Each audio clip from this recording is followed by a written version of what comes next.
Mari saudara-saudara kita buka firman Tuhan di dalam Kejadian pasal yang ke-37. Kita pada hari ini saudara kita harus belajar tentang hal Yusuf. Yusuf ini adalah anak Tuhan yang terakhir selama 430 tahun. Di mana Tuhan hampir tidak berbicara. Di dalam masa kegelapan, di dalam masa yang bangsa Israel sedang dikembangkan secara jasmani, dan Tuhan hampir tidak pernah menyatakan firman-Nya. Maka di dalam kitab Kejadian ini, setelah Yusuf kemudian masuk ke dalam Keluaran, 430 tahun kemudian. Maka dari itu saudara, di dalam masa-masa yang seperti ini, kita tidak tahu apa yang akan terjadi. Tetapi saudara harus percaya bahwa Tuhan sudah menyiapkan segala sesuatu dan Dia merencanakan yang terbaik. Maka dari itu, kita jangan mengharapkan manusia. Kita kerap kali saudara menginginkan mujizat, menginginkan pengalaman-pengalaman pribadi dengan Tuhan. Tapi bergantung kepada iman hamba Tuhan. Saudara, kita harus menyadari bahwa masuk surga itu tidak gandeng-gandengan. Sendiri-sendiri. Maka yang penting saudara harus punya sendiri. Di dalam tiap keluarga satu. Dan Tuhan itu pasti. Karena saudara, firman Tuhan sudah berkata, satu orang diselamatkan, seluruh isi keluarga diselamatkan. Tapi cara Tuhan menyelamatkan keluarga bukan bergantung orang itu satu. Tetapi satu yang dipilih Tuhan, yang menyenangkan hati Tuhan, dan dia akan menjadi saksi. Dan iman itu akan transfer. Perbuatan-perbuatan itu akan transfer. Dan semua keluarga akan diselamatkan. Maka dari itu saudara kita harus belajar benar-benar. Mengerti rencananya Tuhan dalam hidup keluarga kita masing-masing. Di dalam keluarga daripada Yakub, Yusuf yang dipilih oleh Tuhan. Tapi bukan berarti bahwa dalam jangka yang panjang, Yusuf yang harus anak turunannya. Bukan. Justru Tuhan memilih Yehuda. Maka dari itu saudara kita harus belajar benar-benar. Ada orang yang dipakai dalam satu generasi, tapi generasi yang akan datang belum tentu dari orang itu. Supaya saudara itu tahu bahwa bagian kita masing-masing itu apa. Nah, bagian saya saudara, saya diutus oleh Tuhan. Bukan membuat mujizat, lalu dengan orang lain, iman saya berdoa, mereka sembuh, mereka tidak. Tuhan memilih saya bukan begitu caranya. Makanya saya belajar dari pengalaman hamba-hamba Tuhan. Saya pada waktu dipanggil, saya berkata, Tuhan, saya melihat banyak hamba-hambamu dipakai luar biasa, tapi akhir hidupnya semua tragis. Dan saya tidak mau. Buat apa kita mau jadi calo surga? Orang lain ngalami, orang lain, tapi saya sendiri tidak masuk, tidak mau. Saya minta jaminan. Saya minta mengalami secara pribadi. Saya minta keluarga saya mengalami. Sebab kalau tidak, percuma. Iya toh? Saudara ingin keluarganya masuk surga enggak? Hah? Saudara mau bayar enggak? Mau toh? Tapi kalau saudara dipakai ternyata orang lain yang masuk, keluargamu ketinggalan. Buat apa? Maka dari itu saudara, lalu Tuhan mengatakan kepada saya, aku jamin dan aku beri kepadamu. Maka dari itu saudara, saya dapat benih yang daripada Tuhan. Dan saya diajar, diberikan benih yang suruh ngalami, suruh bertanam, berbuah.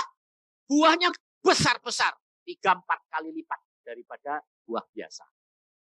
Lalu Tuhan berkata, kamu tahu, aku beri kamu benih, buah yang harus ditanam, benih ini. Dan saya tawarkan setiap orang mengambil, lalu nikmati sendiri.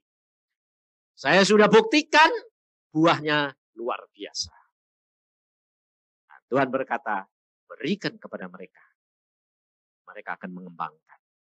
Bahkan mungkin bisa lebih gede lagi. Satu anugerah. Saya tidak iri. Saudara lebih besar, syukur. Makanya saya selalu ngomong, kalau saya dipakai Tuhan, lalu anak saya dipakai Tuhan kalah sama saya, itu tidak benar. Sebabnya apa? Sebabnya anak saya sudah dapat bagian saya, jadi harus seperti Daud sama Salomo. Salomo lebih hebat ya toh? Harus begitu saudara. Makanya orang tua di sini saya kasih tahu, jangan berprinsip kayak zaman jago-jago silat. Jadi kalau gurunya pinter, ngajar muridnya dan anaknya biasanya disimpan satu jurus enggak? Kenapa disimpan satu jurus? Takut kalah. Nah, itu salah saudara. Itu namanya mengasihani diri sendiri. Maka dari itu kita harus belajar prinsip-prinsip Alkitab. Nah, di dalam Kejadian pasal yang 37, saya akan petik saudara. Saya anggap saudara-saudara ini sudah baca Alkitab semua loh ya. Amin. Amin. Kalau ada yang belum baca, cepat bertobat. Ya. Sebab saya bukan mengadakan seminar, Tuhan suruh mengadakan seminar ini bukan mencari jiwa-jiwa baru. Tapi justru jiwa-jiwa yang harus berbuah.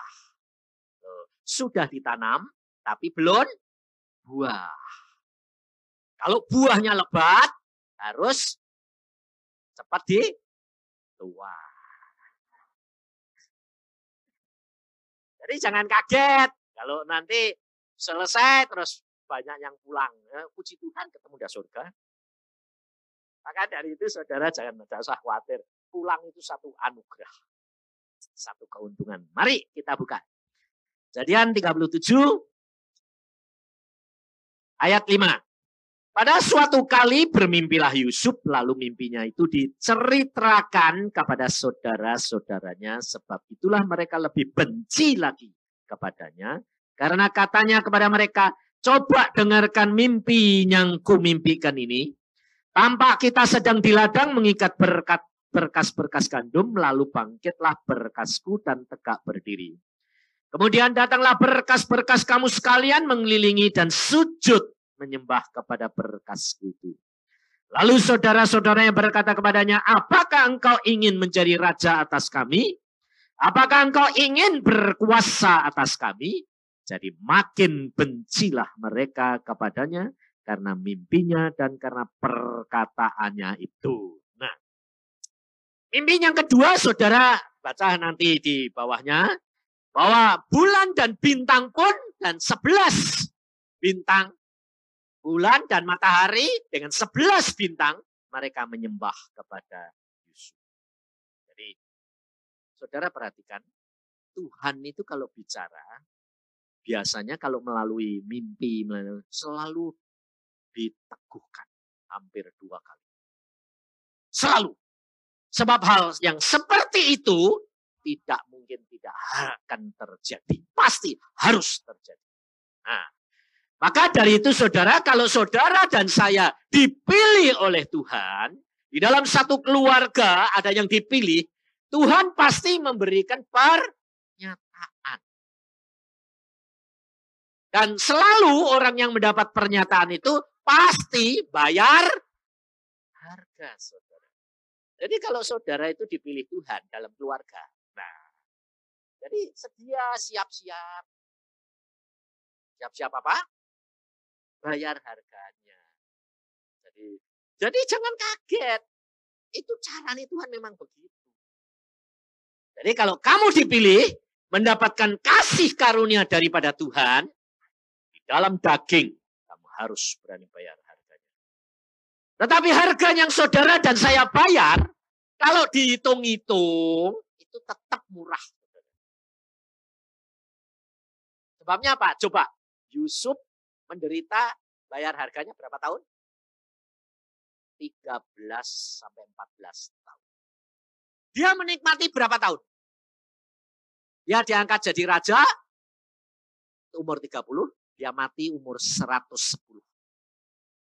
Berapa tahun? 80 tahun. Loh, murah enggak? Bayarnya enggak ada, cuma 30 tahun, dia nikmati 80 tahun. Enak enggak? Enak, saudara. Kok diem aja kamu? Saya salah ngomong kok diem. Dia bayarnya cuma 13 tahun. Nikmatinya 80 kok diem aja ini. Ini kamunya. Ini apa itu jiwanya ada di mana sih? Jangan tegang, rileks. Jadi saudara kita perhatikan kalau Tuhan itu luar biasa. Kalau dia sudah memilih saudara dan saya, ada harga yang kamu bayar, tapi saudara perhatikan. Kerap kali kalau kita itu mendapatkan pernyataan dari Tuhan, loh, yang diingat-ingat apa? Contohnya Yusuf dikasih pernyataan bahwa mimpinya itu 11 berkas gandum menyembah. Bulan, matahari, 11 bintang nyembah. Yang diingat-ingat apa? Mimpi ini dah. Mimpi ini dah. Kalau kamu ingat-ingat mimpi ini, enggak datang-datang. Sebabnya apa? Sebabnya saudara menanti aku jadi raja. Maka kamu akan lebih menderita. Sebab apa? Sebab jalan yang Tuhan berikan bukan jalan kamu. Kalau saudara dan saya sudah diangkat, dijanjikan berkat, maka belum tentu kamu menuju kepada berkat. Justru biasanya menuju kepada penderitaan. Tapi kalau saudara nanti bayar lunas, nanti dari penjara itu langsung naik ke tahta. Ada terowongannya. Jalannya itu kalau dari Yusuf pergi ke raja, itu jalannya Tuhan tuh masuk ke dalam bumi. Nah, nanti sudah persis di bawah tahta, itu ada terowongannya. Yang saudara tidak pernah lihat. Karena pekerjaan roh, kata Tuhan Yesus kepada Nikodemus, itu seperti angin. Kamu tidak lihat anginnya, tapi merasakan akibatnya. Itu pekerjaan roh. Makanya jangan saudara itu batasi dengan pikiran-pikiran saudara. Tidak sampai-sampai. Contohnya bangsa Israel dari Mesir sampai Kanaan. Hanya 3 bulan sampai. Harusnya jalan enak-enak saja loh. Tapi nyatanya 40 tidak sampai. Kenapa? Yang diingat-ingat apa? Yang enak. Air susu madu lah. Tidak sampai. Kenapa? Karena di dalam perjalanan itu menjadi berat. Karena apa? Karena yang kamu harapkan tidak datang-datang. Makanya kalau kamu dijanji Tuhan, kamu hatimu tertuju kepada Tuhan, janjinya tidak usah diingat-ingat. Jadi urusannya Tuhan. Tambah lama, tambah menderita. Percaya, nanti ada terowongan itu. Nah, ya dah. Caranya Tuhan aneh kok. Loh, coba saudara perhatikan loh. Yusuf itu dididik Tuhan. Mau jadi raja, tapi dididik jadi budak. Ya dah. Dididik malah jadi budak. Cuma nurut, cuma ya, enggak ada hak untuk minta belajar. Apalagi belajar. Enggak ada kesempatan. Tapi dari dalam penjara jadi budak langsung ke raja. Yang ngasih hikmat siapa? Apa dia belajar? Enggak tahu. Maka dari itu saudara, kenali Tuhan. Tuhanmu itu Tuhan yang aneh. Enggak masuk akal. Dan dia maunya gitu. Sebab kalau kamu mau, dia enggak mau. Kamu enggak mau, dia mau. Tapi kamu enggak bisa pura-pura, aku mau. Aku enggak mau, enggak bisa. Dia lihat hatimu. Maka dari itu Yusuf ini luar biasa. Dia tulus, dia jujur. Dia ngomong apa yang dia mimpikan, apa yang dia dapat dari Tuhan, dia ngomong. Akibatnya apa? Penderitaan. Jadi nak ngomong apa enggak?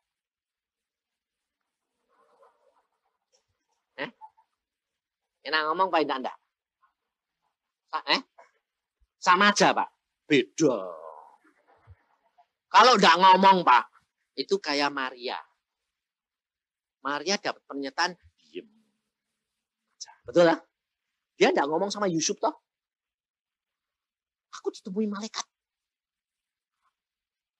Malaikat masuk, roh masuk. Aku ngandung. Enggak berani ngomong toh. Diem Maria. Sampai perutnya gede.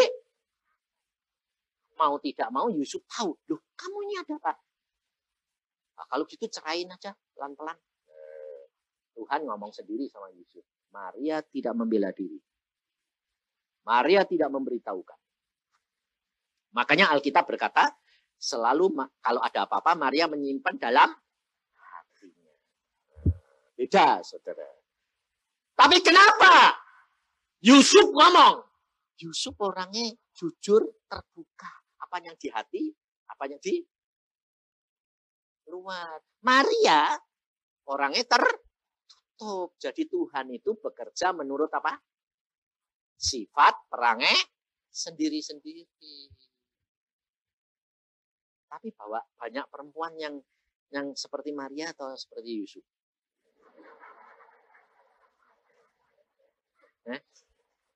Banyak perempuan seperti siapa?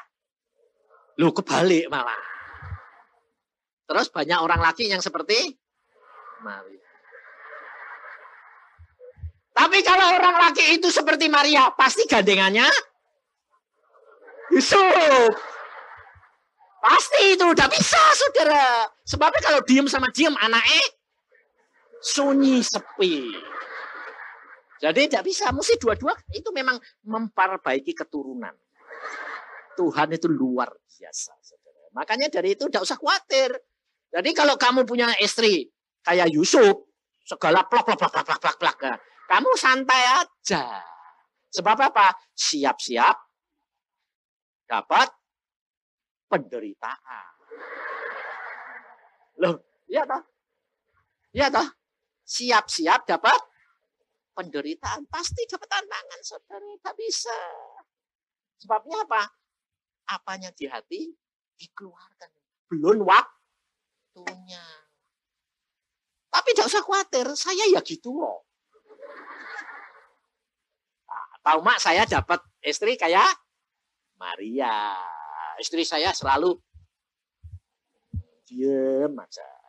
Sebabnya kalau saya dapat istri kayak Yusuf, bubar. Bubar. Saya tukang ngomong, dia turut ngomong, bubar. Tapi untungnya ya Tuhan tuh baik loh. Baik. Luar biasa. Maka dari itu Yusuf, saudara, dia dipilih oleh Tuhan karena apa? Keterbukaannya. Dan pada waktu dituntun, dia dituntun justru masuk ke mana? Penderitaan. Karena menyebabkan kebencian. Jadi saudara perhatikan, orang yang mendapat kasih karunia Allah selalu dalam daging pasti dapat tantangan. Yesus sendiri dapat tantangan enggak? Justru yang jadi masalah siapa? Yang bikin penderitaan siapa? Saudaranya sendiri. Siapa yang nyerahin? Yesus. Yudas sama Petrus yang nyangkal. Orang yang dekat. Jadi kalau saudara itu dipilih di dalam satu keluarga, lalu istri dipilih, suaminya yang malah bikin gara-gara dan penderitaan, itu memang begitu. Contohnya itu sudah ada. Jadi biasa. Makanya saya bilang, rileks sajalah. Santai. Semua toh ada waktu berakhirnya. Jadi tidak usah takut, saudara. Makanya Yusuf pada waktu dia dimasukkan dalam mana? Sumur. Saudara tahu apa yang dilakukan oleh Yusuf? Coba kita baca. Supaya saudara tahu, sebab di dalam Kejadian 42 ayat yang ke-21. Mereka berkata, ini saudara-saudara Yusuf ngomong sendiri. Mereka berkata seorang kepada yang lain, betul-betullah kita menanggung akibat dosa kita terhadap adik kita ini. Itu, bukankah kita melihat bagaimana sesak hatinya ketika ia memohon belas kasihan kepada kita. Tetapi kita tidak mendengarkan permohonannya. Itulah sebabnya kesesakan ini menimpa kita. Saudara, Yusuf pada waktu dia menyelesaikan misi yang diberikan oleh Tuhan kepadanya, lalu dia mendapatkan tantangan, dia harus mendapatkan penderitaan, lalu dia dimasukkan dalam sumur, dia minta belas kasihan sama siapa? Saudara-saudaranya. Tapi tidak diberi. Jadi saudara perhatikan. Kalau saudara dan saya mengharapkan belas kasihan manusia, kamu pasti kecewa. Sebab Alkitab sudah berkata, terkutuk orang yang berharap pada manusia. Nah, tapi kalau orang itu mendapatkan belas kasihan Allah, apa yang dialami? Hah? Ini saudara, ini yang saudara perlu belajar. Saya sendiri juga belajar, baru tahu. Orang yang mendapatkan belas kasihan Allah seperti Yusuf, di dalam penderitaannya, selalu dikatakan Allah menyertai Yusuf. Dalam penderitaan. Kita lihat di dalam Kejadian 39. Ayat pertama. Adapun Yusuf telah dibawa ke Mesir dan Potifar seorang Mesir pegawai istana Firaun, kepala pengawal raja, membeli dia dari tangan orang Ismail yang telah membawa dia ke situ. Perhatikan ayat kedua. Tetapi Tuhan menyertai apa? Yusuf. Sehingga ia menjadi seorang yang selalu berhasil dalam pekerjaannya. Maka tinggallah ia di rumah tuannya orang Mesir itulah. Saudara perhatikan. Tuhan menyertai Yusuf sehingga semua pekerjaannya berhasil. Tapi dia menderita enggak? Nah, saudara ngerti? Kalau saudara dan saya mendapatkan belas kasihan Tuhan, saudara di dalam penderitaanmu, engkau akan sanggup menanggungnya. Di dalam penderitaan saudara dan saya, engkau akan sanggup menanggungnya. Tetapi bukan berarti kalau itu sudah mentok. Belum, saudara. Di rumah Potifar sudah baik loh. Sudah dekat istana toh. Rencana Tuhan kan dia bakal jadi raja. Nah, Potifar ini pengawal raja. Nah, dia sudah dekat belum? Jadi Tuhan bakal sudah mau toh, hampir toh. Sama dengan saudara toh. Kamu dijanjiin masuk surga, betul? Sudah dekat belum? Loh. Di Ambon, di mana-mana orang Kristen no, yang dianiaya toh. Alkitab berkata apa? Nanti kalau Tuhan mau datang, terjadi penganiayaan. Nah, jadi saudara lalu jangan membayangkan. Waduh, nanti aniaya bagaimana? Membayangkan tuh lebih berat daripada kalau jalani. Jadi tidak usah bayang-bayangin. Sebab kalau kamu bayangin, toh belum tentu terjadi. Contohnya Tuhan Yesus. Pada waktu Tuhan Yesus di Taman Getsemani, saya sampai diskusi sama Tuhan secara pribadi. Saudara. Saya bilang, Tuhan, Engkau ini Allah sendiri. Jadi manusia. Engkau kan sebetulnya sudah tahu bahwa kamu harus menderita. Betul lah? Dan Alkitab berkata loh, dia berkuasa menyerahkan nyawanya, dia berkuasa mengambil kembali. Bayangin, saudara tidak punya kuasa itu. Tapi saya bilang, loh Tuhan, Engkau kan rela tuh menyerahkan nyawamu. Iya. Tapi kenapa kamu di Taman Getsemani kok susah kayak gitu, takutnya kayak gitu, sampai peluhmu keluar darah. Coba, aku bilang gitu. Engkau saja kayak gitu, apalagi aku. Ya tidak mungkin, ya toh? Tidak mungkin, toh? Makanya saudara, saya pernah ditanya Tuhan dalam pengasingan ini, selama 3 bulan ini. Akhir dari pengasingan Tuhan tanya gini, Yusa, dia kalau manggil saya itu ya 2 kali, saudara, tidak 1. Nah saya kalau manggil dia ya 2 kali, Tuhan. Kamu kalau manggil Tuhan sekali apa 2 kali? Sekali paling-paling, ya toh? Kalau saya enggak tahu, otomatis. Sebab saya hubungannya sama Tuhan seperti anak nih, bapak contohnya. Papa, ada toh jarang ya. Kecuali kalau hubungannya kaku ya, Tapi dek hubungannya mesra kan, Papa. Ya dah. Nah, saya bilang situ. Lalu Tuhan bilang apa gini? Yusa, kamu tuh harus ngerti aku. Loh, ngerti bagaimana? Aku pada waktu di Taman Getsemani, aku tuh manusia biasa. Kealahanku harus aku tanggalkan. Sebab kalau tidak, setan nuntut. Karena yang dapat menanggung dosa, itu harus manusia. Membayar harganya harus manusia, bukan Allah. Makanya kalau orang Islam berkata, Allah tidak bisa mati. Betul. Lah kalau Yesus itu Allah, tidak bisa mati. Loh, dia Allah dan manusia. Yang mati manusianya. Allahnya enggak. Dia rela. Jadi benar, saudara. Jadi kalau orang Islam bilang Allah tidak bisa mati, kamu tidak boleh bantah lalu bantah-bantah tidak usah. Betul. Karena Allah dan manusia. Nah, pada waktu itu saya berkata, lah engkau kok takut? Nah, itu tanyaan yang baik, Tuhan bilang. Kenapa aku takut? Ya kenapa? Karena aku membayangkan.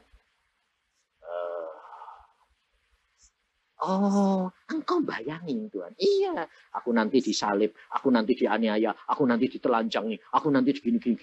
Aku membayangkan. Makanya Tuhan bilang, kamu tidak usah membayangkan, memikirkan hari esok. Hari esok ada pinter. Tapi kenyataan kamu pikirin enggak? Lebih itu namanya. Jadi kamu ini percaya enggak? Oh, tanya percaya. Nah, kau mikir. Enggak usah mikir besok. Besok urusan besok. Jadi kalau saudara mulai mikir ragu-ragu besok bagaimana ini, kamu ngomong sama jiwamu. Ngapain kamu mikir? Ngomong dewek. Ngapain kamu mikir? Koi siapa? Gituin. Itu salah satu resep inner healing. Penyembuhan jiwa. Penyembuhannya jiwa itu caranya mesti diomongin.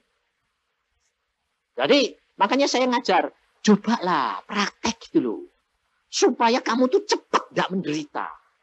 Sebab apa? Yang kamu bayangkan itu sebetulnya tidak perlu dibayangkan. Belum tentu itu terjadi. Dan kalau kamu terjadi sekalipun, belum tentu kamu menderita seperti yang dibayangkan. Jadi percuma. Lebih baik dijalani saja, kecemplung ya nyemplung. Gitu loh. Santai saja. Sebab Tuhan berkata apa? Engkau tidak akan dicobai lebih dari kekuatanmu. Lah ngapain pusing-pusing? Nah, kalau sampai nanti tidak kuat, ya kamu tinggal gini ya, janjimu loh.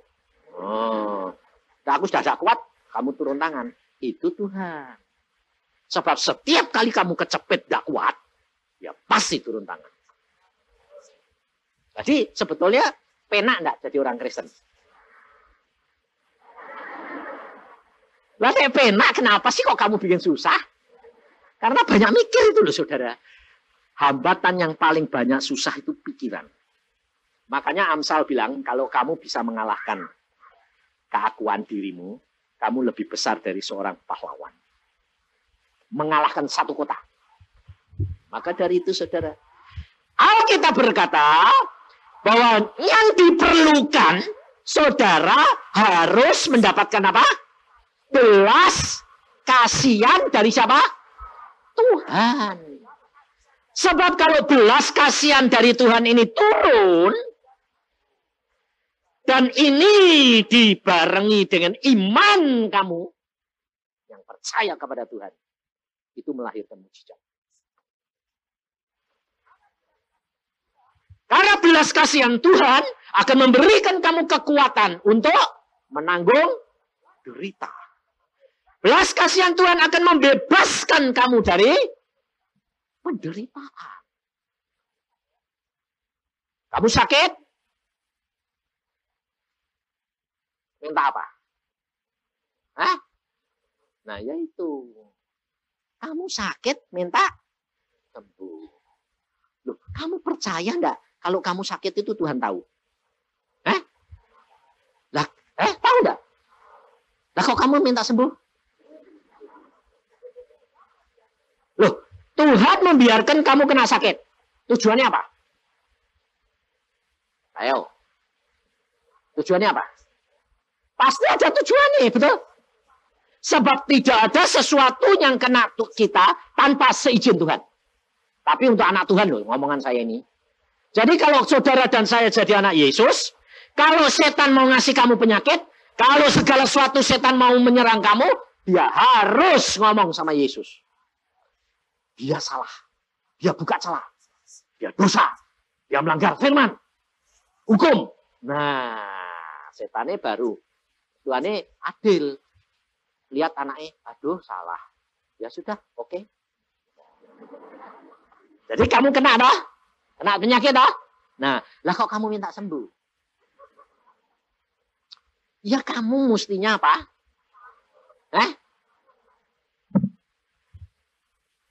Minta ampun, tapi sebelum minta ampun itu mesti tahu salahnya. Kamu tanya sama Tuhan, Tuhan Roh Kudus loh. Di dalam diri kamu ada Roh Kudus enggak? Ada? Bahasa ngomong enggak? Nah itu. Makanya cobalah, saya tuh ngajari saudara itu gini loh. Ngomong! Dalam perkara apa? Segala perkara. Makan aja. Tuhan, terima kasih makanan enak loh Tuhan. Aku mau menikmati. Makan, minum. Ke WC, ngomong. Terima kasih Tuhan, bisa keluar. Tidak keluar, repot. Lihat toh. Coba dah keluar, repot tak? Repot. Mau tidur, ngomong, saudara. Yang dipikiri itu Tuhan. Pasti Tuhan menyelesaikan segala-galanya. Tapi saudara tidak pernah ajak ngomong. Jadi kalau saudara sakit, ini yang saya alami dan Tuhan ajarkan. Kalau saya sakit, saya bilang, sembuhin dong Tuhan. Enggak. Saya bilang, Tuhan kok sakit? Pasti aku salah ini. Buka celah ini. Sehingga setan mau izin. Saya tahun yang lalu, saudara. Tahu enggak? Saya enggak ada apa-apa. Oh, 2 tahun yang lalu. Enggak ada apa-apa, saudara. Saya itu mulut saya kayak kena api melepuh semua. Nelan air aja setengah mati. Tidak bisa. Sakit yang kasih obat segala macam, tidak mempan. Sehingga saya dalam waktu 2 minggu turun 8 kilo. 8 kilo. Nah, waktu saya gitu saya bilang, Tuhan aku kok sakit. Nah, saya udah bilang, sembuhin dong Tuhan. Dah. Kesalahanku apa? Engkau pasti punya maksud. Tanya terus sebab Alkitab berkata loh, Roh Kudus yang tinggal di dalam diri kita, dia akan menyatakan segala kesalahan dan dosa-dosamu. Menginsyapkan. Dia akan menolong kamu dalam menuntun kamu dalam seluruh kebenaran. Jadi tanya. Jangan langsung minta sembuh. Tidak bakal sembuh. Sebabnya apa? Sebab Tuhan sudah ada janjian sama setan. Boleh. Sampai batas apa? Itu selalu, saudara. Semua perhatikan. Ada waktunya. Jangka waktunya itu. Orang dosa, orang salah dihukum sama hakim. Ada waktunya enggak? Berapa bulan, berapa minggu, berapa tahun? Ada. Tuhan juga begitu, saudara. Ada waktunya. Jadi saya tanya. Tuhan, aku salah. Kalau saya doa, tidak dijawab. Doa terus. Tuhan Roh Kudus, tak ingat ke firman. Engkau ngomong, Roh Kudus, engkau penolongku. Engkau menuntun aku dalam seluruh kebenaran. Engkau mengingatkan aku tentang dosa-dosaku. Akhirnya cerita dia. Dia ngomong gini, apa yang kamu lakukan? Loh, aku lakuin apa? Pada waktu anakmu yang kecil itu pergi ke Jakarta, sampai kamu tidur enggak? Enggak. Kenapa kamu enggak tidur? Khawatir. Sebabnya apa? Sebab pada masa itu, anak saya yang paling kecil ini, Semi ini, sedang urusan sama tanah, semua orang ngancam dia mau bunuh. Jadi saya bapak juga pikiran sembayang. Pulang, pergi Jakarta, pulang. Ya tak tunggu-tunggu mobilnya tidak masuk-masuk, tidak tet. Tidak tahunya sudah pulang, mobilnya dibawa temennya, dia orangnya masuk. Jadi aku semalam suntuh itu tidak tidur. Nungguin dia. Lalu Tuhan bilang, apa itu? Kamu khawatir toh? Iya. Berarti kamu percaya kepadaku enggak? Enggak. Buka celah. Mulutmu ngomong apa? Mulut saya sempat ngomong, saudara. Anak enggak pulang kok enggak ngomong sama orang tua. Padahal aku enggak ngerti kalau dia sudah di kamar tidurin enak. Saya semalaman enggak tidur. Lalu Tuhan bilang, kamu buka celah.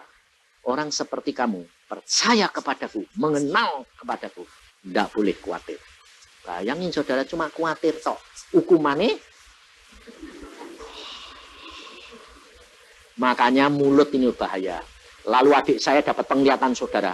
Ada naga gede persis di muka saya. Nyembur muka saya dengan api. Wah pantesan.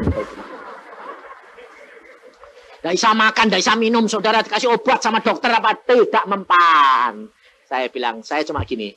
Makasih Tuhan. Sudah aku bertobat. Nah, sudah tahu baru bertobat. Belum tahu apa-apa sudah tobat. Saya buat tobat apa? Tobat, setelah tobat minta ampun, Tuhan bilang bayar harganya. Sampai pada waktunya. Waktunya berapa? 3 minggu. 3 minggu, saudara. Setelah 3 minggu, ya sembuh itu. Karena sudah tobat. Itu caranya, saudara. Segala sesuatu ada waktunya. Tidak bisa. Lalu saudara bilang, sembuh. Lebih-lebih. Ini anak-anak Tuhan yang rasa punya karunia. Tidak bilang sembuh. Dalam nama Yesus. Langsung ditengkingi. Kamu tengkingin sampai bodol. Tidak bakal keluar setan ini sakitmu. Tidak bisa, saudara. Ini pengalaman saya nyata waktu di retreat itu. Retreat ada seorang anak Tuhan, hamba Tuhan kena setan, kerasukan setan. Saya disuruh nangking, tak mau. Saya bilang, Tuhan sudah engkau utus Tuhan. Diem, aku ya diem. Lalu akibatnya apa? Dimaki. Hamba Tuhan tidak punya kasih. Saudara seimani kena kerasukan setan, diem aja. Saya bukan diem aja. Saya tanya Tuhan. Tuhannya diem. Nah, aku ya diem. Saya tanya sekarang. Tuhan sayang orang yang kerasukan setan itu sama saya sayang dia, sayang mana? Sayang Tuhan. Nah, Tuhannya diem. Aku mau dimarahi malah. Tidak punya kasih. Nah, saya bilang, loh Tuhan aku dimarahi. Tapi aku ya diem, mengaku sudah tahu bahwa aku ini cuma seekor anjing. Kalau Tuhan bilang, nah, Tuhan diem ya. 3 hari, 3 malam dilayani hamba Tuhan, ditengkingi siang malam, tidak keluar. Akhirnya hari keempat itu jam 2 saya dibangunin karena mereka sudah ngantuk semua, sudah loyo semua. Saya dibangunin, saya diketok lagi. Pak, tolong. Nanti dulu toh, tak sembahyang. Wah, sembahyang kok 3 hari tidak dijawab. Sama saudara, itu akibatnya mesti gitu. Sebabnya apa? Orang itu kepengen semuanya cepat. Tapi saya bilang, ya saya tahu. Terus saya masuk tidur lagi. Masuk tidur lagi saya, orangnya santai. Saya masuk tidur lagi sambil ngomong. Tuhan, kapan sih Tuhan waktu ini? Dia ngomong sekarang. Oh sekarang? Ya sudah bangun aku. Gledek masuk sana. Masuk sana ya duduk. Nah, sebabnya dia bilang sekarang. Enggak itu. Di rumah tadi bilang sudah waktu sekarang ya wes. Tapi sampai situ jangan langsung gini. Tolong namanya. Nggak bisa. Belum disuruh. Jadi saya ya duduk lagi di situ. Terus hamba Tuhan bilang, duduk berapa? 15 menit. Diem aja. Dia bilang, loh, kamu nih kesini ngapain? Loh aku bilang, nanti dulu dong, tunggu. Saya bilang. Lah sudah kesini kok enggak langsung kamu tengking. Lah wong saya belum disuruh. Ya jangan usah nunggu suruh. Bertindak. Loh, kamu ini ngerjakan kehendak Tuhan atau pekerjaan Tuhan? Saya bilang. Nah terus, ya tunggu dong. Orang model kamu sudah cocok. Memang saya itu terus terang dianggap orang sinting. Sebabnya apa? Aneh. Jadi saya duduk seperempat jam terus Tuhan ini ngomong. Sekarang Tuhan. Ya. Aku cuma gini. Ya enggak berdiri saya. Wah, setan. Setan! Aku cuma, setan! Dia di pojok. Setannya jawab gini. Ya, aku tahu. Nah, ya bisa.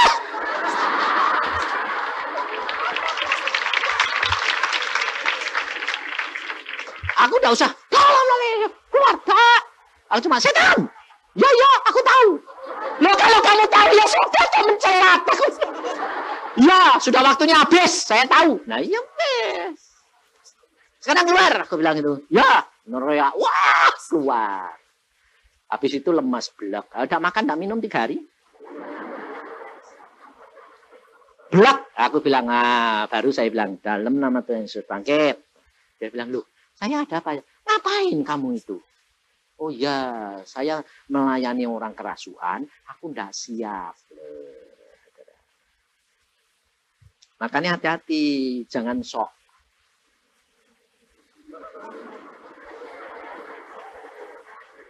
Sebab saya pernah ngalami sendiri, saudara. Istri saya dulu di sini. Dia sedang nengking kakaknya sampai jam 11 malam. Nggak keluar-keluar. Tapi sore Tuhan sudah ngomong sama saya gini. Yusa, ya Tuhan, kamu jangan ikut-ikut. Ya sudah, aku bilang sama istri saya. Aku nggak ikut-ikut. Saya mau tidur. Saya tidur, saudara.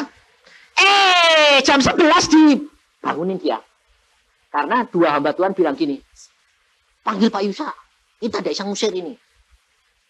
Jadi saya diundang. Saya bangun karena sudah tidur. Dibangun kayak. Jadi tidak mikir lagi loh. Ada apa? Ada apa? Yang kamu dipanggil, bantu dong. Kenapa? Nggak keluar-keluar loh. Saya jengkel, saudara. Bukan marah sama dia, marah sama setan. Saya langsung datang. Ngontrol datang. Setan, kamu ini bikin gara-gara orang ganggu orang tidur. Lalu saya bilang, dalam nama Yesus, stop! Saudara, setan ngomong sama saya. Saya dengar sendiri. Dia bilang apa? Awas kamu. Ada apa? Kamu kan sudah dilarang Tuhan ikut-ikut. Saya tahu. Wah, aku kayak orang ditampar. Kaget. Oh, iya. Loh, aku bilang, waduh, matengan. Terus saya tanya istri saya, loh, kamu kok manggil aku tadi siapanya nyuruh?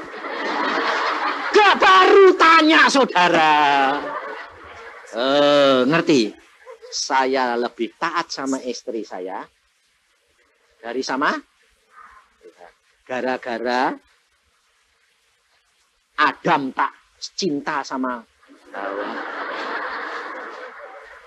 Nurut jadi kamu kena getah. Jadi saudara tahu, langsung setan ngomong, awas kamu. Melanggar firman karena akibat. Dia bilang, 3 bulan yang akan datang, aku balas kamu. Wah, saya sudah siap loh saudara. Sembayang. Minta ampun terus. 3 bulan tepat saya jatuh. Sama dengan kakak istri saya. Ya? Makanya saya bilang, kamu harus mengalami. Kamu harus tahu, mengerti, alami, dan nikmati. Hati-hati, belajar sungguh-sungguh. Kenali akan Allahmu. Kalau saudara dan saya lebih dekat sama Tuhan, maka saudara harus sadar, salah sedikit, melanggar dia, bayar.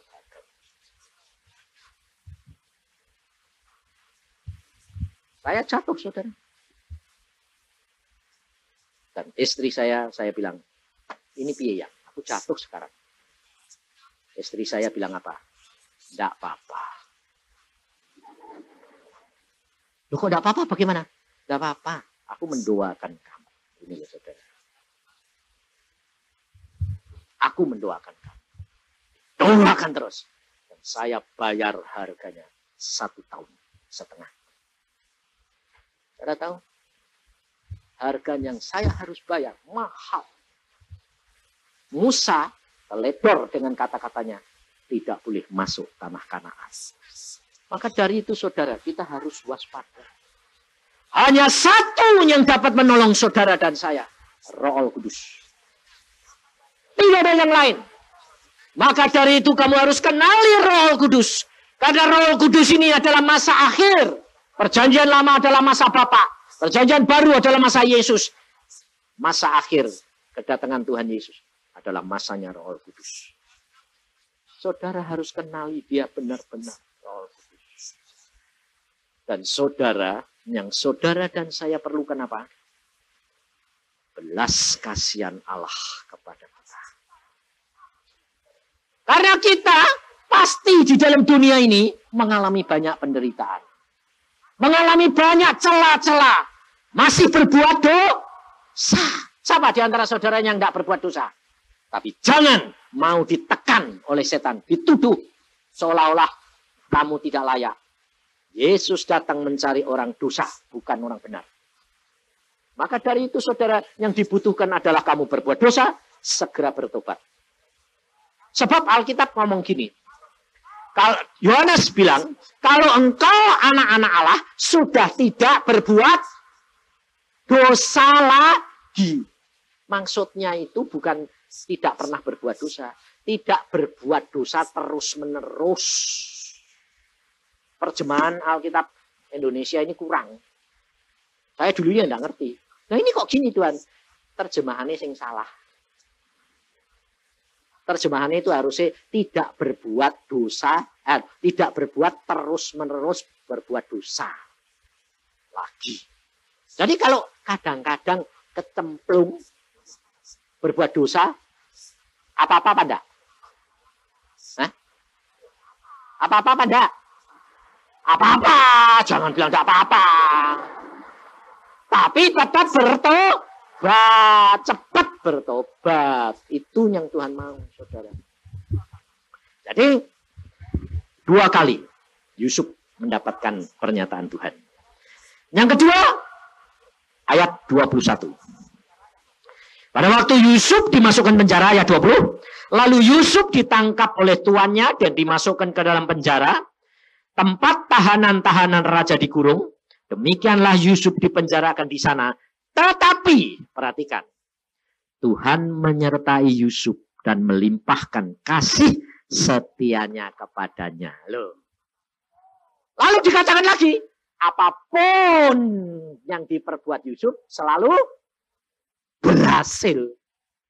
Nah, jadi jangan kaget kalau saudara dan saya disertai Tuhan, mendapatkan belas kasihan Tuhan.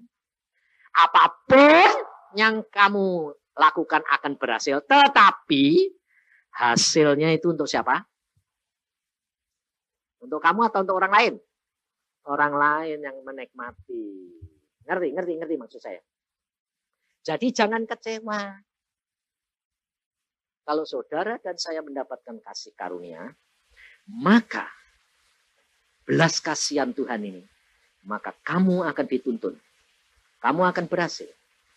Tetapi hasil itu belum tentu untuk kamu. Tapi akhirnya nanti tetap untuk kamu enggak? Iya. Dapat bonus tambah banyak. Nah, itu saudara harus sadar. Supaya saudara tidak usah gerutu, tidak usah marah. Kali ini Tuhan bilang, aku mau memberikan anak-anakku belas kasihan. Belas kasihan itu ada 2 macam. Kamu mendapat dan kamu memberi. Hari ini kamu mendapat. Besok kamu memberi. Ngerti bedanya? Kalau saudara dan saya mendapat belas kasihan, saudara akan dapat kebebasan. Yang pertama, menderita kamu pasti sanggup mengatasi. Yang kedua, sakit penyakit sekalipun Tuhan bisa bebaskan. Ekonomimu pun dalam penderitaan kamu bisa dibebaskan. Karena kalau kamu mendapatkan belas kasihan Tuhan, kamu sudah disiapkan seperti Yusuf. Biarpun kelihatan tambah lama tambah berat. Tapi percaya, kalau tambah masuk penjara, tambah berat, itu tandanya mau habis waktunya. Sebab Yusuf itu kalau jadi budak belian, selama dia masih turut Potifar, masih ada kesempatan untuk bebas. Tapi kalau dia sudah dimasukkan penjara, tidak ada kesempatan untuk bebas. Tidak ada jalan keluar. Dan justru tidak ada jalan keluar, Tuhan yang membuka jalan. Sebab bagian saudara sudah habis mentok. Tuhan sekarang yang bertindak. Nah, jadi saudara, kalau penyakitmu tambah lama tambah parah, kamu harusnya bagaimana? Bersyukur, ngomong, wah ini tambah parah Tuhan, bakal mentok ini. Nah. Ya dah, mentoknya apa? Mentoknya apa? Ya mati. Jangan lalu mikir, wah ini mentok tapi aku pasti sembuh lah, malah mati. Tapi kalau kamu mentoknya sudah tahu, mati ini Tuhan. Alkitab bilang apa? Kalau kamu kehilangan nyawa karena aku, kamu dapat nyawa. Tapi kalau kamu takut kehilangan, malah hilang. Ini pengalaman saya, saudara. Saya ngalami banyak. Iin itu yang di sini itu. Waktu umur 11, saudara. Panas 41 itu enggak turun-turun. Digenjot sama dokter, teman saya kan dokter-dokter. Genjot sama dokter semua. Nggak turun. Terus dokter bilang, waduh, nggak bisa ini. Karena selaput otaknya kena radang. Nggak turun. Terus dokter bilang apa? Wah, susah. Kalau sudah digenjot antibiotik sampai yang paling tinggi nggak bisa, udah angkat tangan. Nggak bisa dioperasi apa nih? Wong selaputnya otaknya ngeradang. Mau diganti apa? Terus saya doa puasa sama istri saya. Saya bilang, Tuhan, doa, bukan doa puasa. Tanya juga. Dia bilang, dong, enggak. Tanya, Tuhan, ini maunya apa? Ini anak kok kena penyakit ini maumu apa? Tak sukamu. Wong ini anak-anakmu. Biarpun anak saya perempuan satu-satunya. Yang 2 laki. Nah, istri saya bilang, ya minta doa sembuh tuh yang. Sudahlah, tanya saja mbak Tuhan. Dia yang punya. Kalau harus pulang, ya pulang toh. Oh, gak enak. Lah ya toh. Akan masih muda. Ya bikin lagi gak apa-apa. Padahal saya sebelum kawin itu sudah dikasih tahu Tuhan loh saudara. Anakmu 3. Perempuan, laki. Jadi biarpun sudah dijanji gitu. Ini sakit. Tahu parah. Ya tak balik ke. Kayak Abraham gitu loh. Dijanji ya anaknya kayak bintang di langit, dikasih cuma 1. Lucu dah. Dijanjiin kayak bintang di langit banyak tapi dikasih cuma 1. Itu Tuhan. Tuhan tuh suka bikin gara-gara semua. Jadi pikiran kita itu melayang-layang, bujel lah. Oh, anaknya kayak bintang kok kayak 1. Sudah 1 umur 12, Tuhan bilang, sembelih. Loh Tuhan, firman-Mu melalui anak ini nanti jadi banyaknya kayak bintang. Tuhan bilang, sembelih. Korbanin. Sama, saudara. Saya juga gitu. Bayang, Tuhan maumu apa? Jawab. Hanya dengan doa puasa, anakmu sembuh. Stop semua obat. Wah, firman-nya kan mantap tuh. Meyakinkan. Ya toh, stop semua obat, doa puasa, anakmu sembuh. Jalannya ndak gitu. Tuhan tuh ngomongnya apa? Permulaan stop obat. Akhirnya sembuh. Nah, antara stop obat sama sembuh itu apa? Ndak ngomong dia. Memang itu teka-tekinya Tuhan. Nah itu saudara ndak usah bayang-bayangin mikir. Salah. Kita masuk doa puasa, wah istri saya menderita loh saudara. Karena apa? Apoteker, dokter datang semua. Loh, gak dikasih obat? Enggak. Kok kejem amat bapaknya? Wah. Ini anak kan menderita. Tapi Tuhan bilang gitu, ya Tuhan. Tapi. Tadi aku bilang, stop loh, jangan nuruti mereka. Orang gila ada. Pendeta datang saudara. Dia bilang, iman ya iman. Tapi pakai hikmat.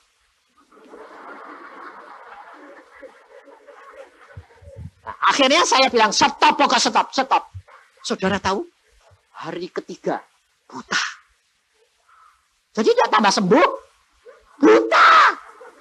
Dia bilang gini, Pak, kenapa lampunya dimatiin? Wah. Buta. Ya coba. Sehingga pada waktu dokter datang, lah buta. Obatnya? Ya enggak. Dari piye? Bagaimana? Tambah buta. Ya enggak apa-apa. Habis piye? Lah sudah piye? Oh itu risikonya yang harus bayar. Hari ke-7, tuli. Terus teman saya dokter bilang gini, ini kalau sudah buta, tuli, idiot. Terus mati. Hah? Urutannya gitu. Ilmu kedokteran tuh gitu. Oh. Aku ya cuma gini. Wis ben. Pokoknya mati biar.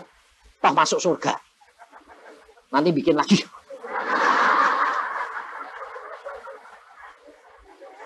Wah, akhirnya hari ke-10. Dia ngomong, di kerjaan saudara, saya kerja loh. Telinga saya dengar sendiri. Anakmu mati, anakmu mati, anakmu mati. Bayangin saudara.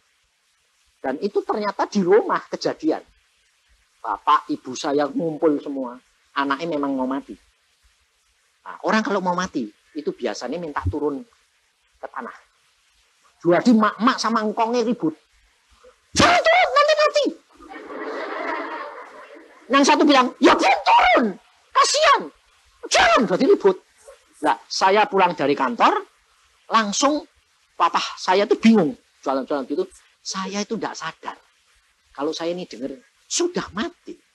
Bayang, langsung dimaki sama papaku. Bapak edan. Wong anaknya disembayangke supaya urip kok malah tanya sudah mati. Oh, sorry, saya bilang. Ini telingaku dengar terus anakmu mati, anakmu mati, anakmu mati. Saya bilang, urusannya Tuhan, mati untung, hidup untuk Kristus. Saya hanya jawab melalui firman. Lalu saya masuk, anaknya ngomong, Pak, aku mau pulang. Pulang. Jam berapa? Jam 3. Ya sudah. Lalu istri saya, saudara-saudara saya, ayah ibu saya suruh keluar semuanya.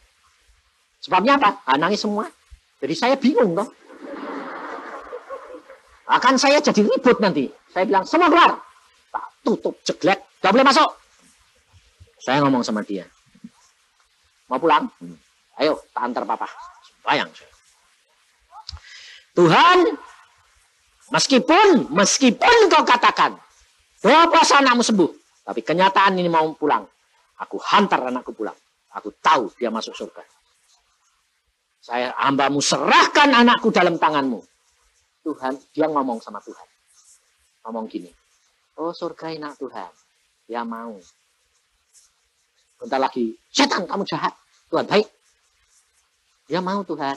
Wah, saya tahu gitu, sudah waktu nih toh. Saya tambah. Penetapan. Saudara tahu akhirnya dia bilang, oh engkau suruh balik Tuhan. Ya mau. Set tidur dia.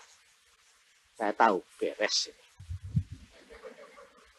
Langsung saya keluar, saya bilang, tidak jadi mati, beres. Tapi beres, tidur, belum sembuh. Jadi saudara jalannya mesti harus tahu step-stepnya itu loh. Kalau Tuhan ngomong, jangan dijabarin sendiri, nggak sampai. Sehingga akhirnya jam 11 malam Tuhan ngomong sama saya. Sembayang, aku mau berpindah. 11 kumpul semua. Sembayang. Itu lalu sembayang terus dong, Tuhan nyatakan, enggak. Diem terus Tuhan ya. Aku ya diem tuh. Tunggu-tungguan sampai jam 2. 3 jam. Semua enggak tidur. Ketegang loh. Baru jam 2 Tuhan buka mata saya. Enggak ngomong. Mata saya cuma dibuka. Ada setane 2. Loh, setane kayak kera. Saya bilang, setan. Keluar dia. Blas gitu. Nempel di punggungnya istri saya. Istri saya bilang, ini di sini. Wah, istri saya teriak-teriak, ya di sini. Nempel aku. Dia bilang, loh saudara, itu kalau gak peka, repot. Anaknya sembuh, mamanya yang peot. Dia tahu, ini di sini. Oh ya. Oh ya, keluar. Pindah ke rumah, ke kamar sebelah. Gak mau pergi saudara. Lalu saya bilang, kamu dari mana? Dari Linggarsari. Pulang. Nah, tapi kalau saudara biasanya lebih galak ya toh. Nggak suruh pulang, aku tangkap. Aku ikat. Terus apa?